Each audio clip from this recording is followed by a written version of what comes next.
Hello guys, welcome back to my channel Darshini diaries. నా పేరు ఇందిరా ప్రియదర్శిని.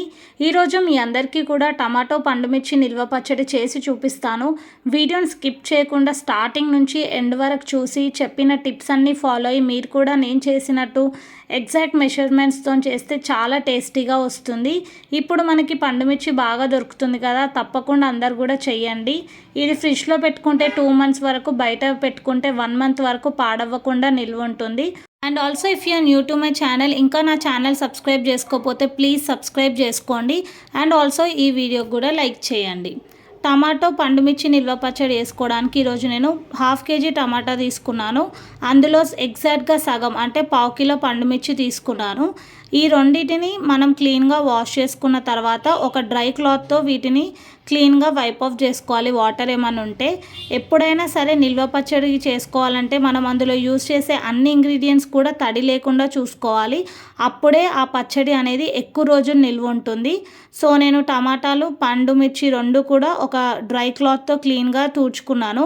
ఎప్పుడైనా సరే పండుమిర్చి పచ్చడి చేసేటప్పుడు తొడుమలు అనేటివి మనం వాష్ చేసుకున్న తర్వాతనే తీయాలి. ఎందుకంటే వాష్ ముందుకు తీస్తే వాటి లోపలికి వాటర్ వెళ్ళే ఛాన్స్ ఉంటుంది. అందుకే వీటన్నిటి కూడా వాష్ చేసుకొని ఒక డ్రై క్లాత్తో క్లీన్ చేసుకొని ఫ్యాన్ గాలికి ఒక 1/2 hour పెట్టేస్తే ఎక్స్ట్రా మాయిశ్చర్ ఏదైనా ఉంటే మొత్తం పోతుంది.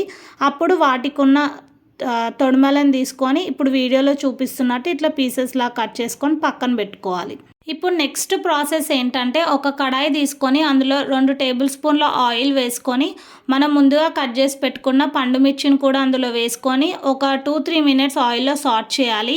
ఇది ఎందుకంటే బై మిస్టేక్ ఎక్స్ట్రా మాయిశ్చర్ ఏదన్నా ఉంటే వెళ్ళిపోవడానికి. లేదు ఇది వద్దు అనుకుంటే మీరు ఈ స్టెప్ కూడా స్కిప్ చేయొచ్చు. ఇవన్నిటిని కూడా ఆయిల్లో ఫ్రై చేసుకొని ఒక ప్లేట్లోకి తీసుకొని కంప్లీట్గా చల్లారనివ్వాలి.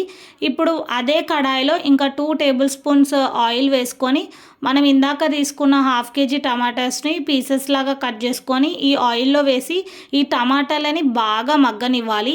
ఇవి కొంచెం సేపు ఇట్లా మగ్గిన తర్వాత 50 grams చింతపండు తీసుకోండి. 50 grams చింతపండులో ఏమి గింజలు అలాంటివి లేకుండా చూసుకొని ఈ టమాటాల దాంట్లో వేసుకొని ఈ టమాటా, చింతపండు రెండు కలిసి చాలా మెత్తగా అయ్యేంత వరకు వీటిని కుక్ చేసుకోవాలి. ఇలా కుక్ అయిన తర్వాత వీటిని పక్కన పెట్టుకొని చల్లారనివ్వాలి. ఇప్పుడు ఈ రెండు మన ఇంగ్రీడియంట్స్ చల్లారేలోపు ఇందులో కలపడానికి మనం చేసుకునే పొడి చూద్దాం.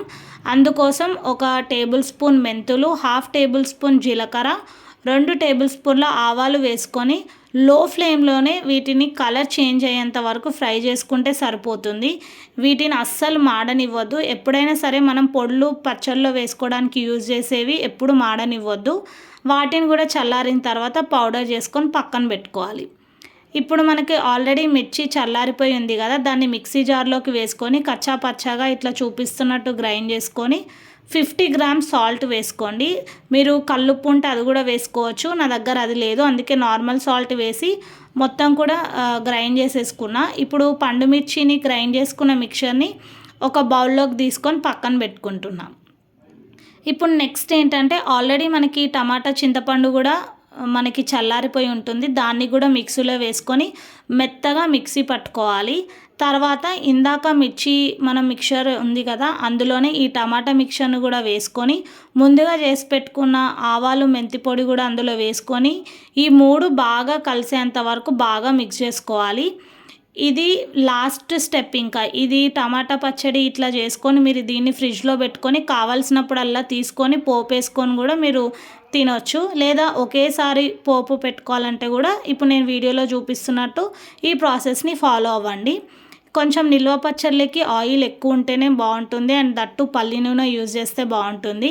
అందుకే నేను 250 ml గ్రౌండ్నట్ ఆయిల్లో కొన్ని ఆవాలు, జీలకర్ర, మినప్పప్పు అండ్ వెల్లుల్లి వేసాను. వెల్లుల్లి కూడా ఫ్రెష్ది ఉండేలాగా చూసుకోండి. లో ఫ్లేమ్లో పెట్టుకొని మీరు ఈ పోపునంతా చేసుకోవాలి. ఎండుమిర్చి కూడా కొంచెం కలర్ చేంజ్ అయిన తర్వాత ఫ్రెష్గా మనకు దగ్గర ఉన్న కరివేపాకును కూడా వేసుకొని కొంచెం సేపు ఫ్రై చేసుకుంటే మన పోపు అనేది రెడీ అయిపోతుంది. ఈ పోపును కూడా కొంచెం చల్లారిన తర్వాతనే ఈ పండుమిర్చి, టమాటా మిక్చర్లో కలుపుకోండి. ఇది కొంచెం వేడిగా ఉన్నప్పుడు వేస్తే మనకి ఆ కలర్ అనేది కొంచెం తగ్గుతుంది. అందుకే నేను కొంచెం చల్లారిన తర్వాత వేశాను. అంతే, మన టేస్టీ టమాటో పండుమిర్చి నిల్వ పచ్చడి రెడీ అయిపోతుంది. వీడియో నచ్చితే లైక్ చేసి ఛానల్కి సబ్స్క్రైబ్ చేసుకోండి.